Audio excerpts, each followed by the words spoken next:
Sofía Charvel, Instituto Tecnológico Autónomo de México. Norman Daniels, Harvard University. Dear Dr. Norman Daniels, it has really been a pleasure to have you here and to have you in the plenary session of this initiative of the World Bank. Thank you very much. We've been learning a lot of you, but it is wonderful to have a little bit more of time to ask you some questions. So thank you for being here again. You participated first in priority setting exercise of catastrophic insurance a few years ago. What were the main challenges at that moment? I think the main challenges were similar to what they are now. Namely, there is a lot of resistance politically to developing a process which is fully transparent, which involves a range of stakeholders, and which is in place as the proponent of new treatments and drugs that would be used in the health system.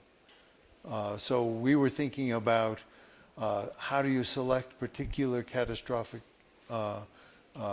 diseases and treatments for them, and so we tried to develop a manual which could be used. It ran into a lot of political opposition after the administration approved the manual in 2006. 2006. I think that this second question is related to the first one that I just did.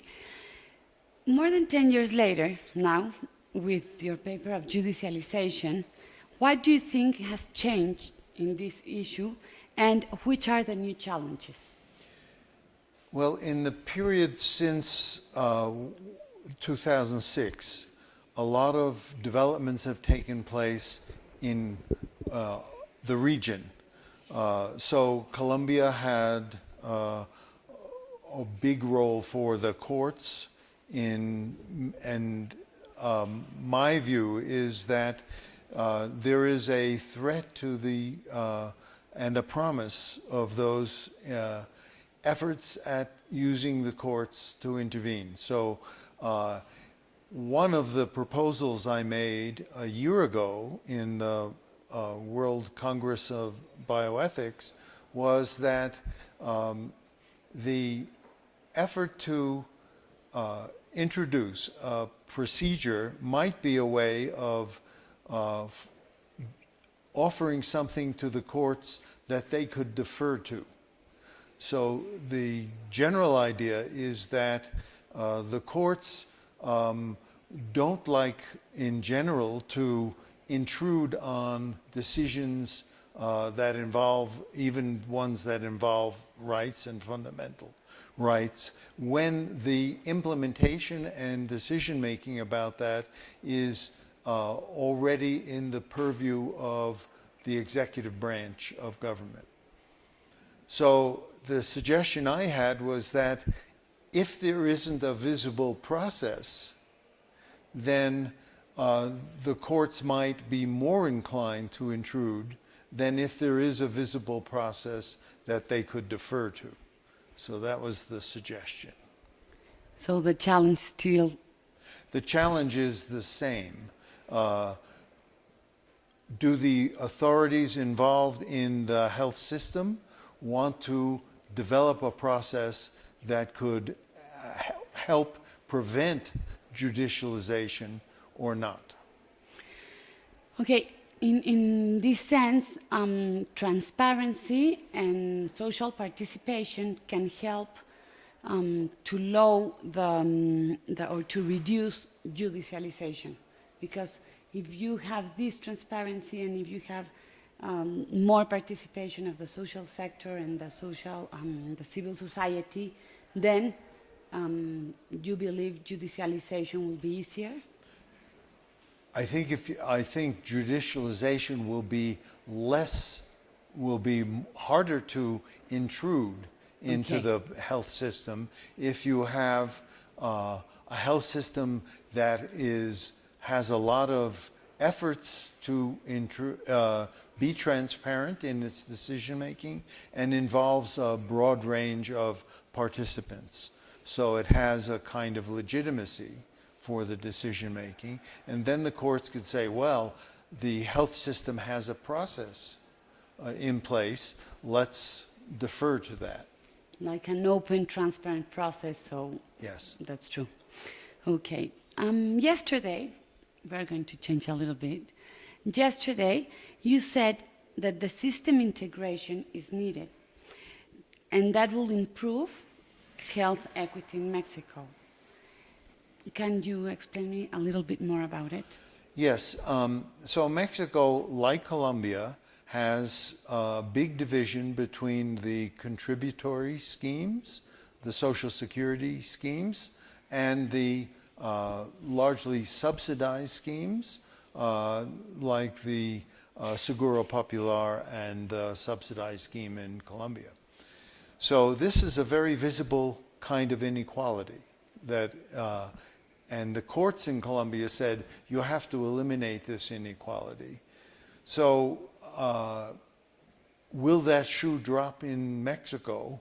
And the courts say to the Mexican government and the health system, well, there's a right to health in the Constitution that's equally protected for everybody. Will there be, what are you doing to, and maybe you're not doing enough to integrate the system and eliminate the visible inequalities? And if that's true, then that the country is not doing enough to eliminate that, then the courts may say you have to do something. And this would be in the light of the claim that everybody has a right to health, and it's not being protected as much for some people as others. So it is possible that the court has to decide if the health sector doesn't move quickly enough? Yes. I think the courts, what I heard in the panel yesterday was the Supreme Court justices from Mexico were saying that there's a right to health and it's in the Constitution, and we have to treat that as governing our decisions. And so if there is a process that says the inequality that exists is resource sensitive, and we are trying to reduce that as much as possible, then new technologies that come along might have to be agreed upon across the whole system, so that you don't have a division in which EAMS provides better treatments than Seguro Popular for a large part of the population, for more than half of the population, and Seguro Popular fails to. And even if each one had its own method of decision making about what it would accept, and that was transparent and so on, it may not be enough to say to the courts, for the courts to see, well, all the new treatments that are coming along are agreed upon, and that's one place in which there is a clear effort to produce equal results for the different parts of the population, and so we will defer to the health system, and we see some signs of integration. And how do you think these international meetings help the countries to understand better the health system, the integration, the judicialization? Do you think it's important for all our countries to have this kind of meetings? I think it is important for countries to have the discussion. However,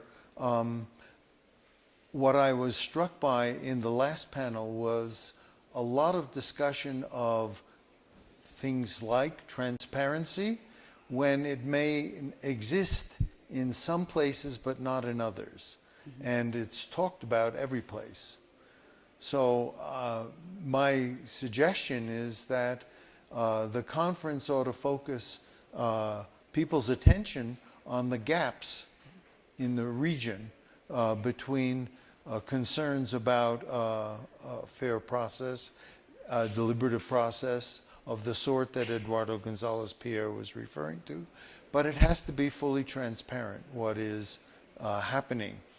And I worry that there is a lot of political opposition in different countries to involving stakeholders and to producing enough transparency so that you could say to the courts that, of course, there is a process in place. Here it is. Okay, thank you very much.